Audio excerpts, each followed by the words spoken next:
Welcome back to another episode of the Adversity Advantage. I'm your host, Doug Bopst, and today's guests are content creators Jaci Marie Smith and Chelsey Jade Curtis, and you may also recognize them from their highly popular podcast, What We Said. And I'm super pumped to share this chat with you, and there's going to be tons of nuggets within. So let's get this conversation going, and welcome Jaci Marie Smith and Chelsey Jade Curtis to the Adversity Advantage podcast. Chelsey, Jaci, welcome to the podcast. Thank you for having us. I'm really looking forward to talking to you both. I've been kind of watching you guys from a distance for a little while now, just because we have some mutual friends and I started to follow your podcast. And I just thought it was a really good idea to have you both on because you guys have been in the podcast space. You guys have been in the social media world for quite some time, like as a whole. And I definitely wanted to dive into some insights and perspectives that you've both gained throughout this process, because now you guys have families, whether it's marriage and or kids or just being married and, you know, trying to have kids. And I think there's a lot of wisdom that comes from all that. But I guess to start, I know lately you both have been talking about how you've been like feeling off, like individually and not feeling like yourselves. So if you maybe could each explain like what that means to you, like what does feeling off really mean to you, and then like what was going on and what have you done to adjust to bring yourself back to a level of homeostasis?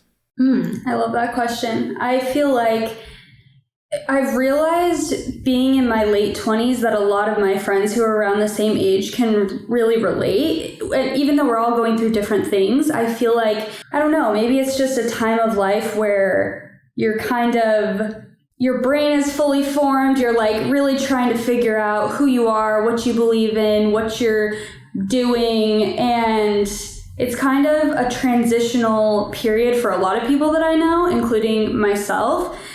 And I think for me, like something that I've been grappling with lately is feeling like life is just changing or has changed a lot for me, where, you know, a lot of my closest friends are moms, and so that's their life. It's like, you know, they're new moms or they're pregnant and they're dealing with that, and it's so fun and exciting for them, but I'm not in that stage of life, and so it's like I can't relate on that level, nor can they relate to me. And I feel like up until this point, it's all just been like fun and games with my friends kind of thing. It's just like we're all in the same phase of life.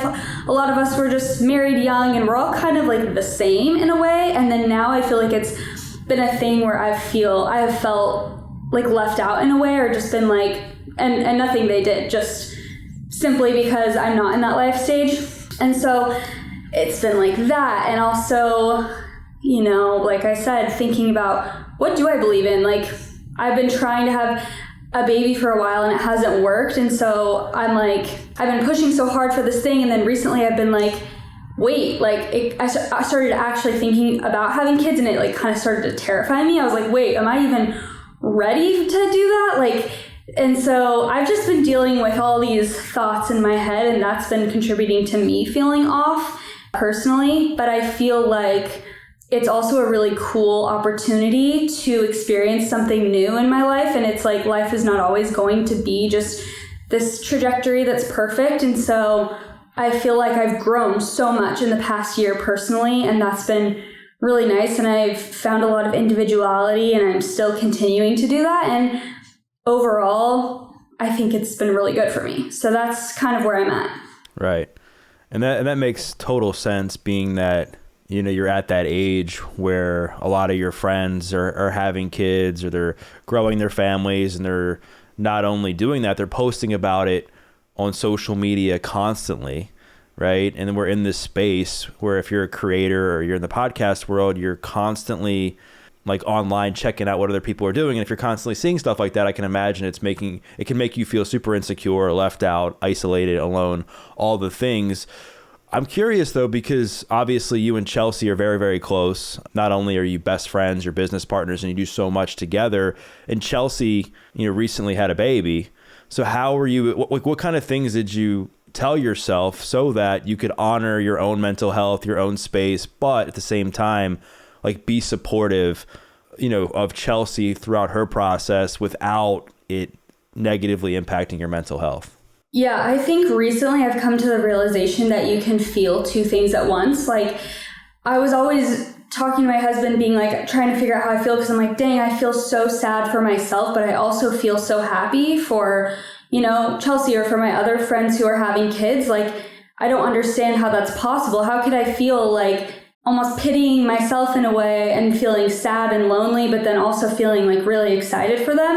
And I've realized that that's just possible. That's life. And it's okay to feel two things at once. And I think for me, like, I just need a little bit of time to, I don't want to say get over something, but to kind of like heal, or whatever you want to call it. And with any of my friends becoming pregnant, like, the beginning is always the hardest part for me, because it's just like, oh dang, this is going to change everything. I like make up all these things in my head. Now that we're never even going to hang out anymore. Like, and again, this is never even going to happen for me. So what does this mean for our friendship, whatever? I kind of freak out. And then within like a month or two, I'm like a lot more at peace with it. And I'm like, this is exciting. This is fun. Like, I love where I'm at in life. Like, I'm able to kind of relax about it. So I don't know. I think just time, and also not being afraid to voice your feelings to whoever, or even just allow yourself to feel things. So that's been helpful for me too, is just like speaking it out loud or writing things down. And yeah. Awesome. Well, I'm glad that you shared that you can have like these two different feelings, two different emotions at the same time, because I think that's life. I think you can be very sad that you're going through something, while also in a way remaining optimistic that you're going to get through this hard time, or that something better is going to come along, or that you are going to have the baby, like whatever it is that you're going through. And I think that ends up really helping you get through those hard times. I know another thing that it's helped you is kind of taking this detox from social media, which we're going to get into later. But I guess I want to now go into Chelsey, because I know, Chelsey, you've gone through your own stuff around pregnancy in the sense where you had different things like postpartum, it impacted your mental health. Like, so was that something that contributed to you not feeling like yourself, or were you having similar issues to Jaci in that you were looking at things on social media and comparing yourself to where other people were at? Yeah, I think it's a combination of everything combined. I think just anytime change happens, and I actually experienced this a little bit even when I first got married and we moved to a different state altogether. It just is hard for me at first to deal with, because I'm trying to make sense of it. I'm trying to keep everything the same. I almost panic a little bit. And so I think after I got pregnant, unlike Jaci, I actually didn't have that many friends that were having babies, that were pregnant. I almost felt like I was like having a teen pregnancy or something. Like, I was the only one where I'm like, my baby, like, I'm going to be the burden to the group. I'm going to be the one that's like bringing the baby around, and everyone else is like able to do whatever they want. And so I felt kind of the same thing that Jaci was saying. It's like two feelings at once, where even like during my pregnancy, almost everyone around me was dealing with infertility. So I felt this guilt. I felt excitement. I wanted to be able to like share it, but I also didn't want to hurt anybody's feelings. So I was always having these conflicting thoughts as well, where I was like, okay, I'm very excited for myself, but I also don't want to like rub anything in. I don't want to, but then I also feel bad that I'm complaining about being sick while I'm being pregnant. So I think it was just a lot of trying to figure things out. And then that also kind of, continued into postpartum as well, when all of a sudden your hormones are just out of whack. And I didn't have postpartum depression necessarily or anything. I had a little bit of postpartum anxiety in terms of like intrusive thoughts. And I don't know necessarily what's normal or what's not, because I've never done this before. So I think also feeling very lonely in that journey, because like I said, I don't have that many friends that close to me that I saw go through this. The last person I remember that close to me that had a baby and that I could see them postpartum was my mom when she had my younger siblings. And, I don't really remember that. So I think it was just also me and Jaci have kind of always been on the same life cycle. Like, we would always make jokes in high school, like, oh, we are dating boys at the same time. We break up with them at the same time. We go travel for a little bit. We both come back. We both move to the same states. And so I think this was like just both of us kind of realizing like, oh, dang, we're not just able to, do control exactly this. Yeah, exactly. So also not being able to relate exactly to each other, but understanding that deep down the feelings are similar. It's like on the surface level, everybody's issues can have different names, but deep down it's kind of comes to the same principle, few principles. So I think we could relate to each other on that in a way of like both of us being like, we're not feeling our best. But which kind of helps, even if it's not, I don't understand exactly what you're going through. You don't know exactly what I'm going through, but like we're here for each other to vent, have fun with each other and, Yeah, I mean, it totally makes sense. I mean, I think you were having a hard time relating to people just in a different way to Jaci, but just essentially the same emotions and feelings. And I would think that anytime you're afraid to open up and share about what you're going through, you can somehow get disconnected from your truest self because you're now maybe losing your voice in a way, or you're like, oh my gosh, like I don't feel comfortable or secure in talking to certain people. And that can often obviously impact self-esteem negatively. Yeah, isolates you a little bit. Yeah, for sure. And we definitely need community to survive, right? And so like the postpartum stuff, I think I saw something where you struggled with like body image, if I'm correct, like after the pregnancy. So if you could talk a bit about what that was like what was the emotions and feelings like when you were going through that? And then like what have been some of the things that have helped you navigate that in the last few months to get you in a better headspace?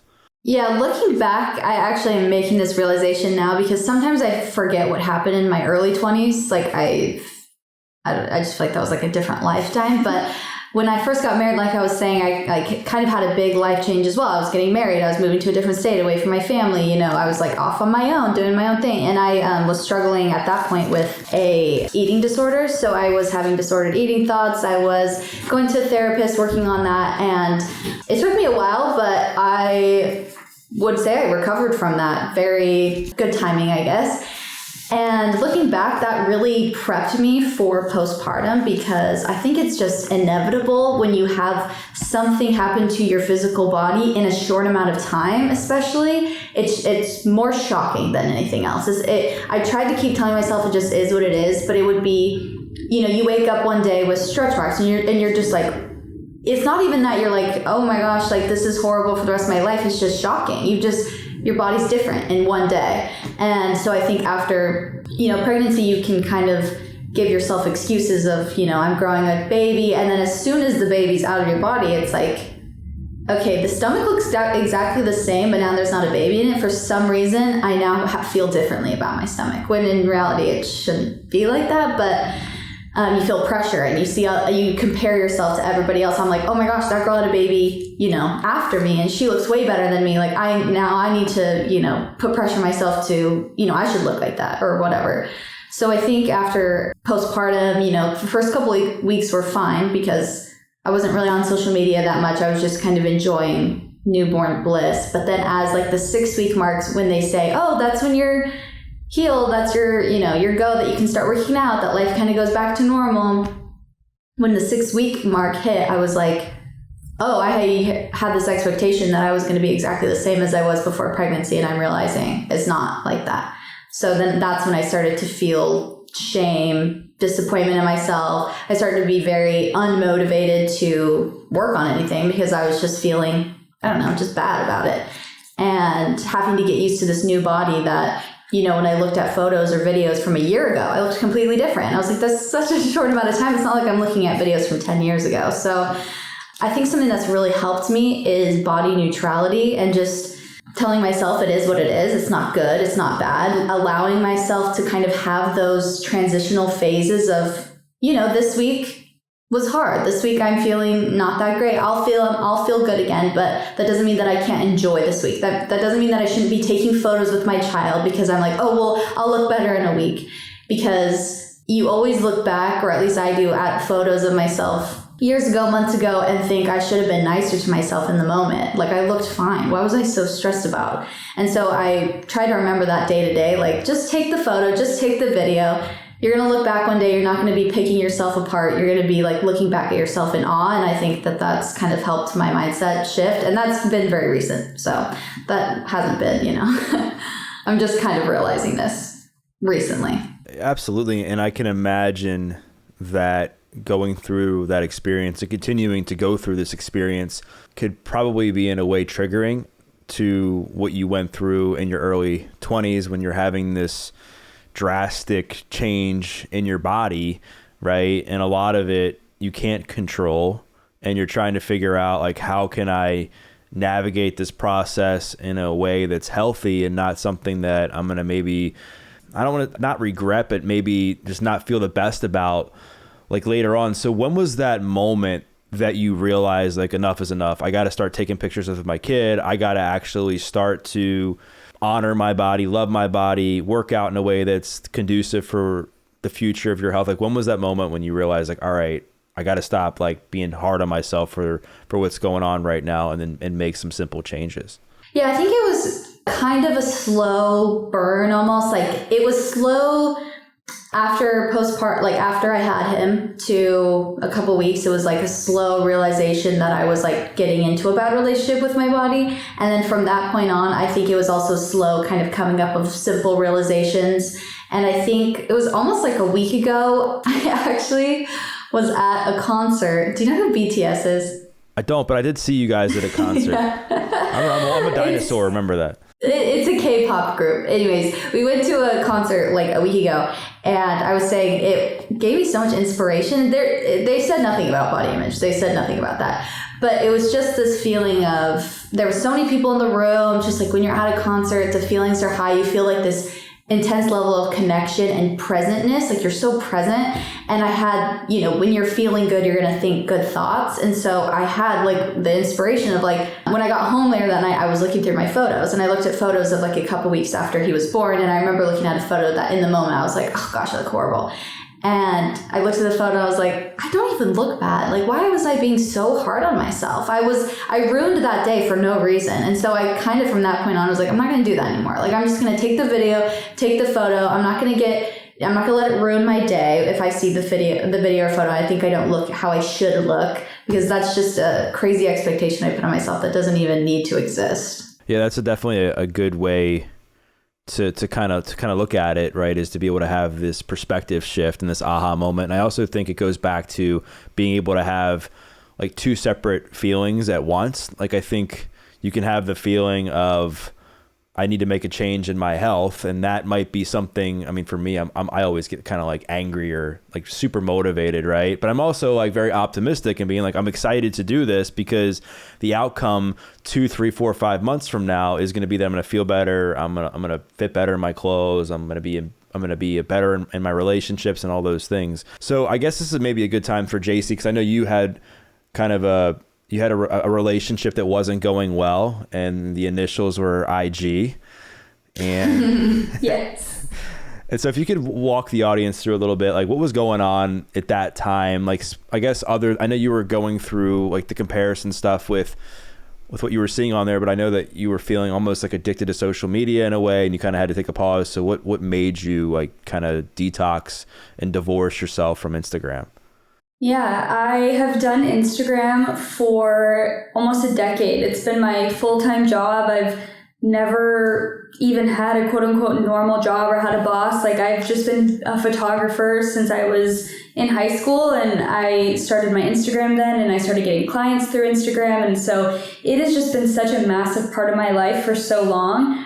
And I think I just started realizing the past, like, honestly, a few years, Instagram hasn't been bringing me much positivity. I felt like every time I got on and got off, I was like, oh, I don't have happy feelings right now. I was trying to be self-reflective, and I was just like, it doesn't add to my life. Like, yeah, it makes me money, but what does that even matter when I'm not proud of even what I'm posting because I'm so overwhelmed with just all of the different business ventures or things I have going on, so I can't even do it well. I'm not inspired. Like, every time I'm on here, literally 5 times a day, people are like, I'm pregnant, here's my gender reveal, like all of it. And I'm just like, so I'm being reminded of that on top of it, which I'm a very like, I feel like something I do well internally is like take accountability. Like when I'm seeing all this stuff and being like, oh, everyone's posting their pregnancy announcements and I'm just feeling so insecure and it's making me sad to see this and that,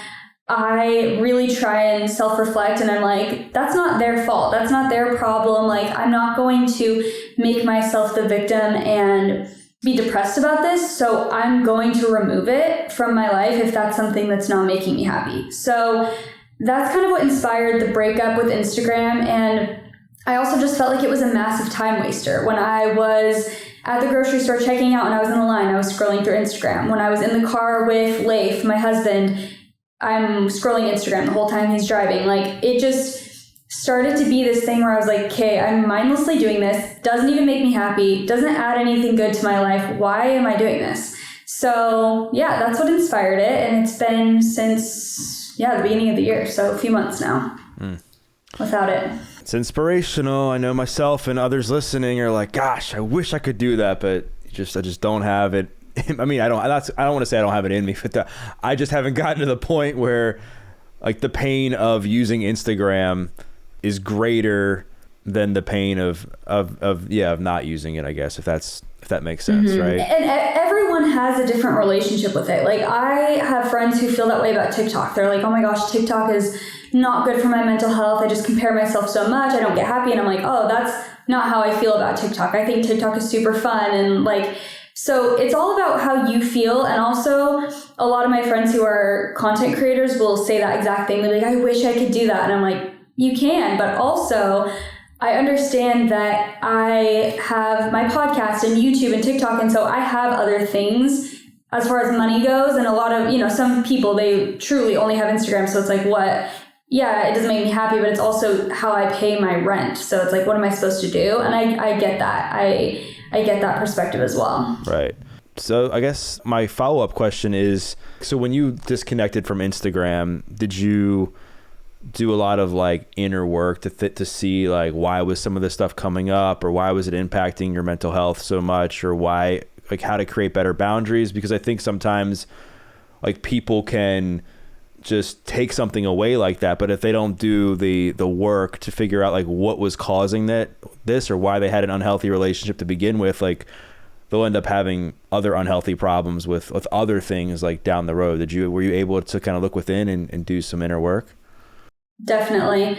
I think another aspect of the Instagram thing that I didn't mention is like I hadn't grown on Instagram in years, and that was super like I'm very goal oriented, very career oriented, and like again, I don't like to make excuses or like be a victim of my circumstances. So I don't like to blame things like, oh, it's the algorithm. Like I was like, maybe my content's not great anymore. Like maybe I need to adjust. But like for years, it just was very stagnant, and I do not like stagnant. Like I just felt so stifled. And so the reason I bring that up is because on TikTok, I was having a lot of fun with it, but I was also growing, and which was fun for me, right? But something that I realized is like in the moments that the growth started to slow down, just like I'm talking day to day, it's like, oh, none of my videos went viral this week. Like they all got not super high views or something. I would catch myself feeling upset and be like, why did that happen? Like, da da da. And that was where I was like, I need to check myself immediately, because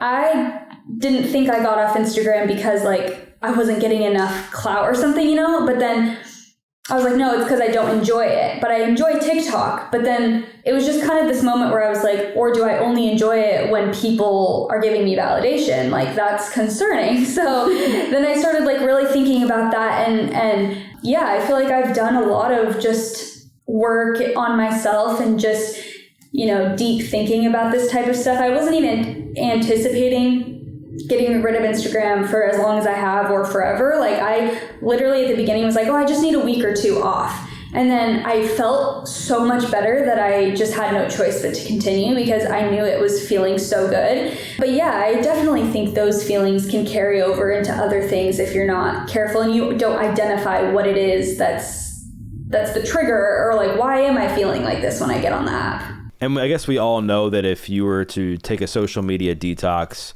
that you'd likely be less depressed, less anxious, less stressed, you'd sleep better. Was there any unexpected blessing that came from it that you were like, wow, like I never thought that this would happen when I did this? Did something like that happen? I think just mental clarity and inspiration. Like I started having feelings like I hadn't had in years, because I'm a very creative person. I like to create things and do fun things and live my dream life. Like that's always what I've been about since I was 10 years old. And I felt myself connecting back to that after I deleted the Instagram app from my phone, because I was just so much less bogged down by comparison and overwhelm that I was able to be like, oh, Leif, we should make this video just for fun. Like we should make this funny skit or something. And then I would make it and it would do really well. And I'm like, oh, I'm getting flashbacks of when I started Instagram and I was only doing it for fun. And because I enjoyed it, and that's why it was successful, and that's why it was fun. So I just got so much inspiration, and I've been feeling just so like connected to myself, which I hoped would happen, but I don't think I expected to feel as good as I did. Right. And so this question is, I guess, for both of you. You guys have been in the game for a long time, and it's no secret there's been this new wave of digital creators that has come through the space in the last few years that have completely just taken over the internet. Was there ever like a level of envy or jealousy towards that, being that you've been doing this for so long, and that sometimes you see people just kind of come up and within a few months, a few years, they're just blowing up with millions of followers? Did that impact you negatively at all? I was going to say, I don't want to sound like I'm boasting at all, but I feel like no, I've never really struggled with that, because I feel like I've seen a glimmer, even through people I know, like of the real life of fame. And that is not something that I really want. So I feel like I never see somebody who like blows up, who has all the success, and then they have like no mental health struggles. It's like, I feel like I am at the age now, maybe like, Jaci's been doing this much longer than I have. So I feel like by the time I was like really in it in the last couple of years, I had kind of already worked on my own mental health, like through therapy, because of my eating disorder kind of forced me to.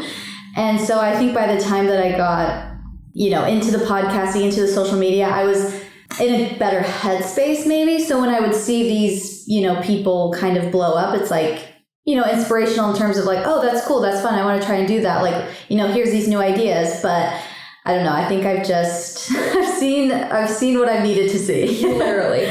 I feel similarly. I think I've always seen it as inspirational. Like I always talk about how cool I think it is. I'm like, oh my gosh, it's crazy that like Addison Rae, she was just a normal girl from Louisiana, and then a year later she's at the Met Gala. Like that to me is really cool. And I don't necessarily think that I have jealousy, because I think that, again, the older I get, the more I realize, number one, that a slow burn is sometimes better than a super fast, just like pop up to success. Like I think that my career has always, it's gone through like, its highs and lows or its valleys, whatever, but it's been kind of just this very slow burn and this slow roll of creating a super loyal community. And I would 1,000,000 times rather have that than have like 20 million followers who, I feel like kind of disconnected from at that point, because I'm just so famous. Like, I don't think that that's even something that I would want. So I think if you would have asked me this question like 4 years ago, I would have been like, oh, I'm trying to be like, I want millions. Like, but I think the older I get, I'm happy where I am. That's well said from both of you. I mean, I thought I'd at least ask, because again, like I wouldn't consider myself to be, I guess I'm a content creator with the podcast and stuff I post on social, but this hasn't been my life for years, to where I'm making money off brand deals and ads and stuff like that. Going into like the mental health component of being on social media so much, Chelsey, I guess we'll start with you. Like now that you have a child, has that changed the way you view social media or use social media yourself? And what steps are you going to take as a parent to do the best that you can to make sure that your kid has a healthy relationship with it? Yeah, I think parents nowadays, that's probably their number one fear, is their kid's relationship with social media. At least it was like for me, having a kid. I'm like, oh my gosh, like I can't even imagine what's going to be available to them, in 10, 15 years from now. Because right now it's scary and I'm like a grown adult. So ever since he's been born and I'm like, oh my gosh, he's so cute. I want to show so many photos of him. I want to talk about him. I like want to share him with everybody. At the same time, there's this like very protective feeling I have come over me, where it's just like this instinct of just like, I don't want anyone to see him or like know anything about him until he has the choice to do that. You know what I mean? And so I think it's kind of like that hard balance to find of like, I want, my friends and family to see him. I want them to know him, but I want him to have life experience, obviously, but I don't want to have him feel exploited in any form or fashion. So I've kind of come to this place where it's like, I now, like you said, kind of do see social media in a different way, like through a different light, where I'm starting to, see some of the pros of having community, of having other moms that I do, can connect to on Instagram or TikTok, because I've learned lots of things from them where it's like, oh, you should start doing this and it'll help their nap time. And I'm like, oh my gosh, that's life-changing. But then at the same time, there's just way too much information to consume. And I just don't feel like my brain right now can even handle that. So sometimes I do feel this kind of withdrawal from it, where I start to detach. The more I scroll, the more I'm just like, this is spooky. This is giving me spooky vibes, because it's just, I don't know, it's not real. It really is just a virtual reality that, everyone's kind of consumed with. So it kind of makes me want to take a step back and just, take him and do things that are real and have him connect with real people. And then it reminds me to do the same. Like, I just need to focus on my circle and like my friends and connect in real life. And if I do have social media interactions, I want them to be meaningful. I don't want it to just be like, what is the algorithm going to pick up? What is going to be, viral? What's going to do this? It's like, I want it to be meaningful, not only for my mental health, but for everybody's. And especially like showing him a good example of, I don't think you can give your children 0 screen time, because then when they turn 18, go off into their own world. It's like junk food. It's like, you never give them junk food, they're going to be like, whoa, this is awesome. I'm addicted to sugar now, So I think showing a good example of having a good relationship with social media, exposing them when the time is right, and teaching them how to, balance it on their own instead of forcing a balance upon them, I guess.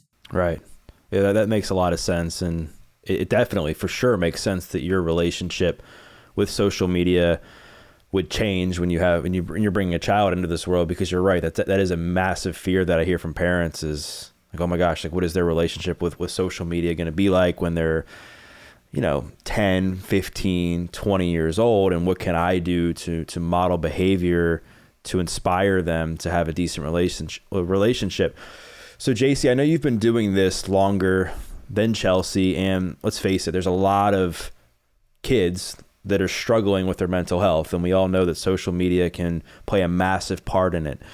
So let's just say you're talking to yourself when you're a teenager, you're, 14, 15, 16 years old, and you're getting on social media for the first time, and you're looking to either create content, you're looking to be somebody who just consumes content to better educate yourself on certain things. Like what advice would you give to that person before they started? I don't know. I would just say like, stay in your lane and create. And like, we can talk all day about how there's a lot of scariness that goes on in social media. There's a lot of negatives for sure. But I think I've also seen so many positives, and I've met so many of my best friends through social media. I've met the coolest people. I've learned so much. And even the experiences that I've had from being a content creator, I was actually thinking recently, I feel like they've made me a better person, and it's made me, like, it will make me a better parent as well, I think, than I would have been maybe without the experiences, because now that I've faced like a lot of criticism and stuff, I feel like I was such a chronic people pleaser before. Sorry, I'm kind of going off on a tangent, but I feel like I was just such a people pleasing person before, and I've just left so many of those tendencies behind. I still struggle sometimes, but I feel like I've just become so much, I guess, tougher. Like, and the reason I know that is because now when like I get certain comments, I just immediately delete them, block them, and don't talk about them at all to anyone. And I think before I would just run to like Chelsey or Leif and be like, look what someone said. Like, they said I'm not even gonna be a good mom, and like that I'm this and that and stuff. And before that would like hurt me. And now I'm just like, you don't know me. And I'm getting older. And I think being able to model that for my kids, like, or I guess if I was talking to myself as a 14-year-old, I would just be like, don't ever let like what someone says about you or comparison, like, this is not the real world. And I just hope to like give my kids tools to, live their best life and go after what they want without taking everyone's opinions into account and without getting super sidetracked and, comparing themselves to everyone around them. That makes a lot of sense. And I definitely can see like the people pleasing aspect and how, you build that muscle when using social media to not care as much about what other people think.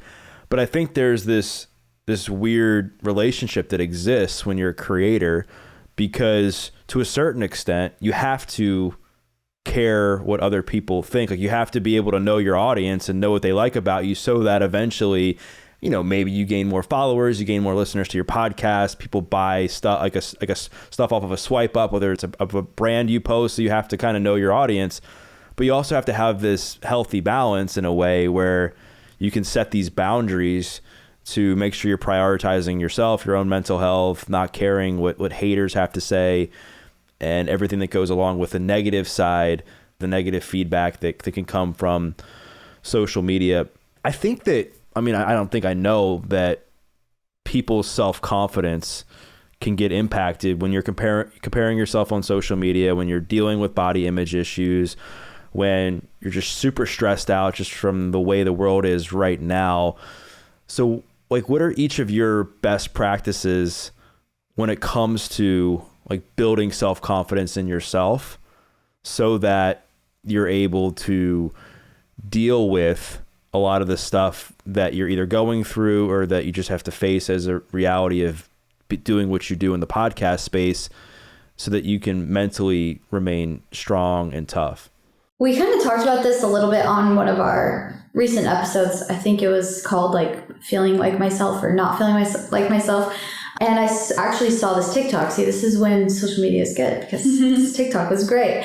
I was talking about loving being yourself and not loving yourself, if that makes sense. So like loving living life pretty much, and loving the experience of being yourself, but not objectifying yourself. And I think that's helped tremendously. It's not trying to convince yourself and not trying to lie to yourself that you're better than everyone or that you're the best or that, anything like that, because I think that's still kind of feeding your ego. And I think when you just get rid of your ego and everything's just kind of not bad, it's not good, there's no judgment, that helps me tremendously, because then I can just live my life and I'm not worried about, protecting an identity that I am the best, or protecting an identity that I'm the coolest, most successful, prettiest, funniest person alive. I can just kind of go about my day and things actually don't impact me as much when I feel neutral about myself. Right. Yeah, that's definitely a good way to look at it. I think you have to separate the fact that like you're not always going to love yourself. Like there's certain things in life that maybe it's what you do or something you're going through where things might not be good, but you can still love the fact that you are who you are and that you're going to get through that part of life. You're going to learn lessons and gain these new insights and perspectives along the way. Jaci, what about you? Like, what are some steps that you take to help build confidence within yourself? I think just building my individuality, and I've kind of been redoing that. I feel like I've always been a very independent, like do my thing type of person. And then in the past few years, I feel like I've become like very codependent and kind of just going along with like what everyone else wants to do or what people think. And I'm like trying so hard to be like, I don't know, just the best in every aspect. Like, okay, I want people on social media to think I'm so like cute and have great style and I'm so fun and funny. And like, I think I've realized that as long as I'm doing my best, that's enough. And I don't have to try and be anything specific. And I've realized that because the times when I truly let go and I'm like, I'm just going to post this TikTok. I think it's funny. Like, I'm not even going to ask anyone for their opinion. I'm not going to send it to Chelsey and say, is this funny? Should I post it? I'm going to post it because I think it's funny.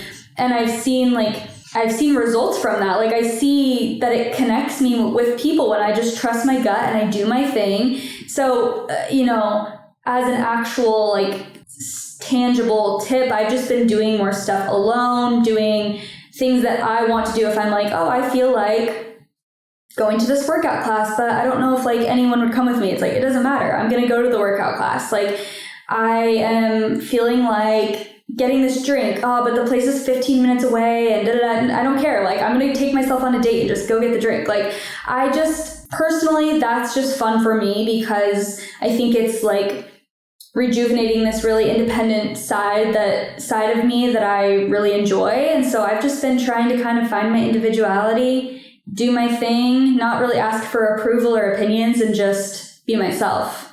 There's so much to be said for like getting to know yourself and developing this immense level of self-awareness around who you are, what you like to do, what makes you excited, what kind of workouts do you enjoy, what kind of foods do you like, you can go on and on with examples of like how you can get to know yourself better. And I think that's a really good approach to gaining self-confidence, because I think there's so many ways to develop self-confidence. And I think one of the best ones is to just stay true to yourself. But in order to stay true to yourself, you have to know who you are, right? And I think what you just said kind of nails it totally. You guys have a massive audience that's predominantly female, like younger females, right?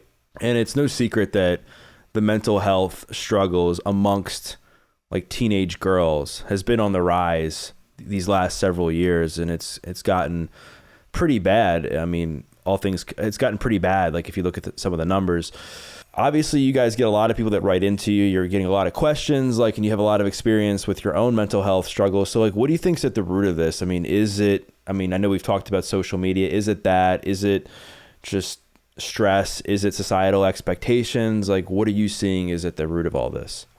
I think there's always been, I don't think like once social media, started to exist that, mental illness started to exist. I feel like I was kind of saying earlier, to kind of bring this full circle, is like the problems can be surface level. You can kind of label them different things, but I think it always comes down to just kind of a disconnection to oneself. I think you can distract yourself with many things, not even just social media. I mean, for humans have been alive for, I actually don't even know how long, but a long time. And, people have always had issues. They've always had conflicts. They've always had mental illness, whether they called it that or not. And so I think whenever you just are disconnected from the knowing of who you are, that's when all of these, you kind of put too much pressure or to put too much weight into your thoughts and not into the understanding of who you actually are.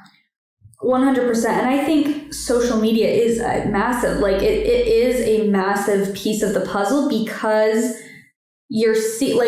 people have always had problems, but it's so easy to see everyone else's problems and see everyone else's successes now. Whereas before it's I always think about this with the infertility thing. It's back in the day, my mom was like, oh my gosh, it just seems like so many people go through infertility now. I didn't know about that many people. I knew one or two, but and I'm thinking, well, because social media didn't exist. Now I don't even have to know these people. I just see that they're going through infertility. Maybe it has risen for sure, but it's we see everything so much more easily now. So it's, even if, if a girl is struggling with her body, and that is a problem that's been around forever. And there's always been TV and magazines and media and things that make you struggle.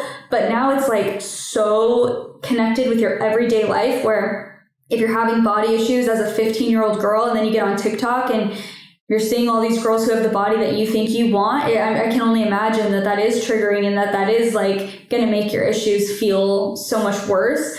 I think social media is a massive piece of all of the, we always have people writing into kind of what I was just saying about I'm not on the same timeline as my friends, or I feel like I should be married by now and I'm 30 and I still whatever. And it's because you're seeing, I imagine, all these people on social media that already are married and have kids, and that makes it so much worse. That makes it feel so much worse. Yeah, it's information overload. It's funny, I was just having this conversation with somebody the other day who was essentially just, we were talking about how things have changed, that now a lot of kids, they talk about so much more as far as what people are doing in college or what somebody's up to in high school or whatever the case may be, because they're seeing so much more on social media that they're able to see via different platforms what somebody's doing. Where, I'm 34, I'm going to be 35 this year. I wouldn't know what someone's up to after high school if I didn't hang out with them, unless I saw them at a grocery store, unless I ran into them at a reunion or something. That was the only way I knew, other than just regular word of mouth, as to what somebody was up to. But now it's things are just cycling through social media 24/7 at this pace that is impossible to keep up with for the average person. And so it makes sense that people are now having much more intense problems with comparison.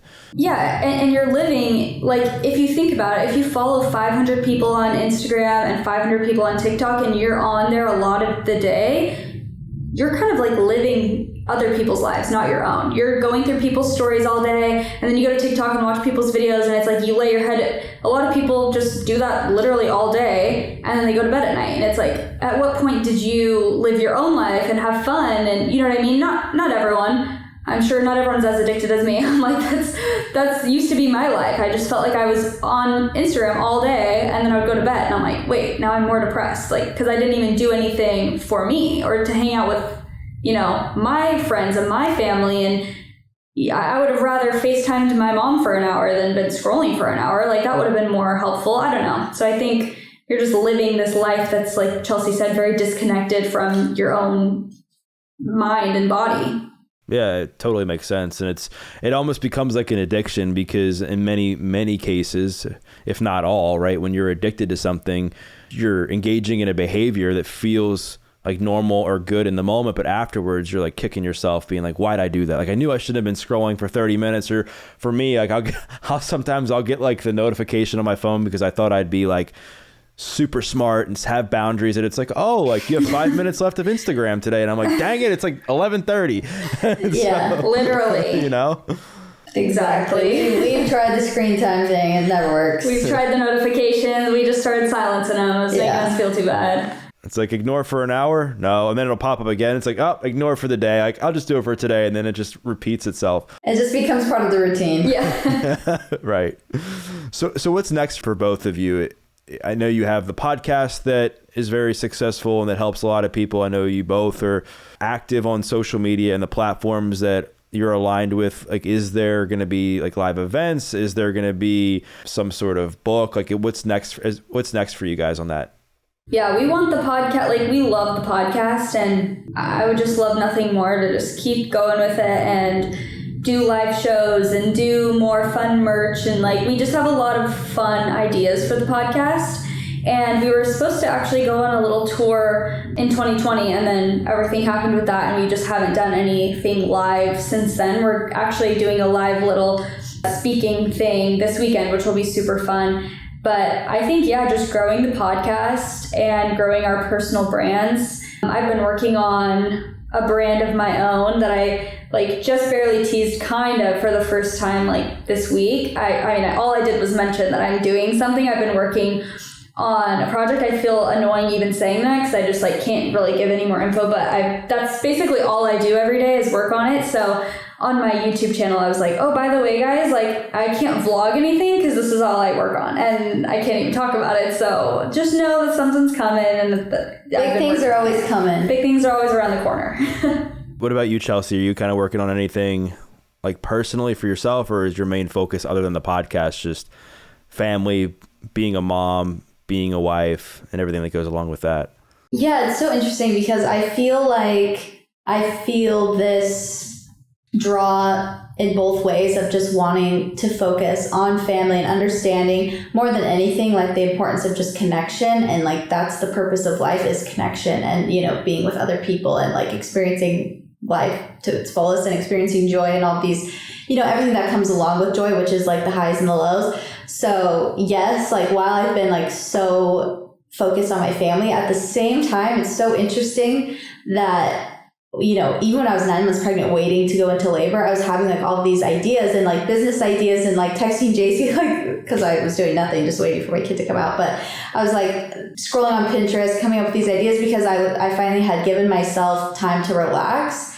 And I was like, oh, this is a good reminder of like things that I actually want to do. And I think sometimes, or I guess I was scared that I would turn into a completely different person after I, you know, gave birth and became a mom. And while that is true, it's very transformative.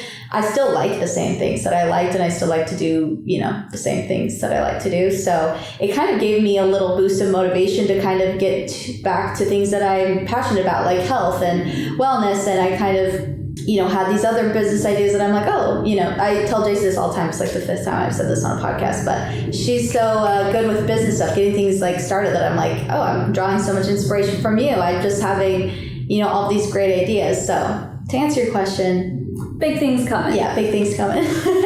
Big things coming for the What We Said crew. And Yes. Jaci and Chelsey, this has been awesome. I think people are going to get a lot out of this, whether people are listening from my audience or maybe some of your audience comes over here and they find out things that maybe they didn't know, or because I think I got you guys to open up and share some different things, which I think it's going to be very useful for people, no matter if it's a parent, no matter if it's a kid, no matter if it's just somebody who wants to learn more about the life of a content creator and talk about and learn more about like some of the ins and outs and some of the behind the scenes things of how it can impact mental health, how it can impact self-confidence and that sort of thing. So I wanted to thank you both for coming on here. If people want to follow along, they want to check out the podcast or connect with you on social media, where's the best place for them to do that?